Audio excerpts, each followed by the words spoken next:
Hey les potes, j'espère que vous allez bien. Aujourd'hui, nouvelle vidéo sur Minecraft où je vais vous apprendre à installer un shader. Donc un shader, ça rend votre jeu beaucoup plus beau. Donc, voilà, l'eau est animée, les lumières, les ombres, enfin tout était beaucoup plus joli. Donc voilà, même les feuilles sont animées, je sais pas, c'est beaucoup plus réaliste. Le problème du shader, c'est que c'est très gourmand et ça risque du coup de vous provoquer des frises si votre PC est pas très puissant. Donc si votre PC est puissant, il n'y a pas de problème, hein, vous faites ce que vous voulez avec le shaders.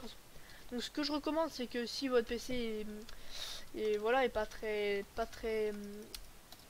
pas très puissant, je vais chercher le mot. Du coup, ce que je vous conseille, c'est de construire, voilà, etc. sans les shaders. Et après, vous mettrez les shaders du coup pour visualiser vos constructions. Après, vous faites ce que vous voulez, mais si votre PC n'est pas très puissant et que vous construisez en même temps avec les shaders, voilà, il y aura des petits frises qui vont être vraiment très désagréables. Donc voilà, je vous conseille vraiment de du coup installer les shaders et construire avec que si votre PC est puissant. Donc je vais tout de suite vous montrer comment on les installe. Donc voilà, dans la description de la vidéo, il y aura le lien vers le site du mode Optifine qui sera obligatoire si vous voulez avoir des shaders. Sans Optifine, vous ne pourrez pas. Peut-être qu'il y a d'autres modes pour en avoir, mais moi je ne sais pas en tout cas. Je vous conseille vraiment Optifine, ça marche très très bien. Donc voilà, le lien sera dans la description. Donc une fois que vous arriverez sur le lien, vous descendrez un peu. Et ici, comme vous pouvez le voir, il y a les liens pour télécharger Optifine avec toutes les versions. Donc voilà, moi perso, là, dans l'exemple de tout à l'heure, où je vous montrais les shaders, j'étais en 1.15.2. Donc là, je vais l'installer dans une autre version, parce que j'ai déjà en 1.15.2. Hein. J'ai téléchargé par exemple une version au hasard, 1.11.2, allez. Donc voilà, téléchargez bien sur la version miroir, pas la téléchargement normal, c'est beaucoup mieux en miroir. Donc vous cliquez sur télécharger. Vous allez arriver ici. Donc voilà, ici c'est 1.11.2, mais peu importe la version, ce sera exactement pareil. Donc vous allez cliquer dessus et en bas à gauche, vous aurez un téléchargement qui va commencer. Donc là, vous aurez un petit message d'alerte. Ce type de fichier risque d'endommager votre ordinateur. Voilà. Donc ça, vous ne risquez rien. Ne vous inquiétez pas, vous faites enregistrer. Donc là, vous attendez la fin du téléchargement. Donc voilà. Hop, on va attendre rapidement. Voilà. Hop, c'est fini. Ouvrir. Et donc là, vous allez l'installer. Donc, il faut que je télécharge la version 1.11.2 de Minecraft. Du coup, je vous retrouve juste après. À tout de suite. Donc voilà, j'ai installé la version. Donc je refais installer. Normalement, ça va marcher. Donc voilà, Optifine a été installé. Donc voilà, c'est parfait. Donc là maintenant, vous allez aller du coup sur votre launcher de Minecraft. Donc configuration en haut à gauche. Donc voilà, quand vous cliquez dessus, vous allez cliquer sur ici le plus nouveau. Donc voilà, vous allez chercher du coup la version d'Optifine. Donc moi j'étais en 1.11.2. Donc voilà, du coup il faut chercher la version. Donc là elle n'est pas encore là. Donc je vais redémarrer le launcher. Je vous retrouve à tout de suite. Donc voilà, c'est bon, j'ai redémarré le launcher et comme vous pouvez voir, j'ai la version Optifine 1.11.2. Donc là vous pouvez lancer votre jeu, etc. Donc moi je vais pas le faire parce que du coup là vous aurez pas encore les shaders. Donc si en fait je vais le faire du coup pour vous montrer du coup comment on installe vraiment, parce qu'il va falloir aller sur le jeu.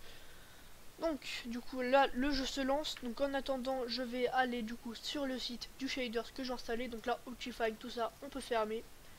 Donc voilà, donc là maintenant vous allez arriver sur le lien donc de ce shaders là. Donc je vous montrerai celui-là, après vous pouvez installer les shaders que vous voulez, ce sera exactement pareil. Donc voilà, je vous mettrai le lien de ce shaders là dans la description. Et je vous mettrai aussi un lien vers un site qui vous propose plein de shaders. Donc c'est le même site que celui-là.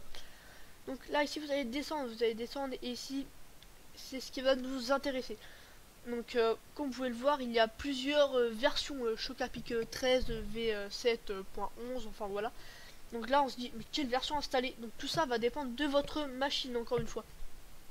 Si votre machine est puissante, vous allez pouvoir installer par exemple la version extrême. Voilà, donc la version qui est la plus gourmande, donc vous aurez moins d'FPS avec, mais si votre machine est puissante, ça va compenser. Et donc voilà. Donc du coup, bien sûr, le jeu sera plus beau, mais sera plus gourmand. Donc moi, personnellement, vu que ma machine elle est assez puissante hein, quand même, je vais installer la version la height. Donc après, si votre PC est pas très puissant du tout, vous pouvez installer la light et essayer de construire avec, mais voilà, après Sinon, si vous laguez vraiment, bah, comme je vous l'ai dit tout à l'heure, vous regardez juste vos constructions avec, mais ne jouez pas avec, sinon vous allez vraiment bugger. Ça va être vraiment horrible. Donc là, ici, il y a la dernière version qui est sortie, comme vous pouvez le voir, la V8. Le problème, c'est qu'elle est que en ultra, donc ultra, c'est une version assez puissante, enfin même très puissante, hein. Donc je vous conseille pas trop de l'installer pour l'instant. Peut-être que plus tard, ils vont sortir d'autres versions, comme ici, light, low, medium, etc. Donc en attendant, moi, je vais télécharger la high, donc télécharger la version que vous voulez. Donc ensuite vous allez arriver sur un lien Mediafire. Donc là voilà, vous cliquez sur download. Donc voilà, ça va lancer le téléchargement ici d'un point zip. Donc voilà, une fois que vous l'avez fait, vous allez cliquer dessus. Enfin non, même pas besoin. Vous allez sur les trois petits points ici, téléchargement. Et ici vous allez arriver sur Chocapic 13, enfin du coup le shaders. Afficher le dossier, vous faites CTRL C. Donc voilà. Ensuite, maintenant vous allez retourner sur votre jeu dans qu'est-ce que je fais moi sur votre partie, hein, du coup voilà. Donc bon bah je charge, du coup je vous retrouve juste après. Et voilà, du coup c'est bon, j'ai chargé ma partie. Comme vous pouvez le voir, on arrive sur le jeu bien moche, hein, bien pourri. Du coup sans les shaders. Donc là ce que vous allez faire, c'est que vous allez appuyer sur échappe option, du coup option graphique. Et là du coup vous allez voir sans si vous n'aviez pas Optifine, vous n'auriez pas shaders, détails, animation, etc. Donc là maintenant qu'on a Optifine, on a tout ça. Vous allez cliquer sur shaders. Donc vous pouvez le voir, j'en ai déjà d'installé. Donc vous allez cliquer sur dossier des shaders. Donc voilà, là moi ils sont déjà installés. Du coup on va faire comme s'ils n'y étaient pas. Du coup, donc tout à l'heure on a CTRL C du coup notre shaders dans le dossier de téléchargement. Et donc là vous allez aller dans le dossier du coup et faire CTRL V. Donc voilà, bon bah du coup moi il y est déjà, donc je vais remplacer, voilà. Et donc voilà, du coup maintenant vous aurez le point zip de votre shaders. Et donc là, quand vous reviendrez sur le jeu, normalement du coup vous aurez quelque chose de nouveau. Ce sera marqué le nom du shaders. Vous n'aurez plus qu'à cliquer dessus. Bon bah on va attendre que ça charge. Voilà. Vous cliquerez sur terminer. Hop, et voilà. D'accord. Donc je ne sais pas ce qui s'est passé. Ah non, d'accord, j'ai cliqué sur le mauvais shaders. Du coup je vais retourner dessus. Et là, comme vous pouvez le voir, du coup, voilà, on a notre jeu qui est magnifique. Du coup, voilà, c'est vraiment magnifique les shaders du coup. Donc bah voilà les gars, c'est la fin de ce tuto. J'espère qu'il vous aura plu. Si c'est le cas, n'hésitez pas à liker, à vous abonner. Et puis bah sur ce, je vous dis ciao.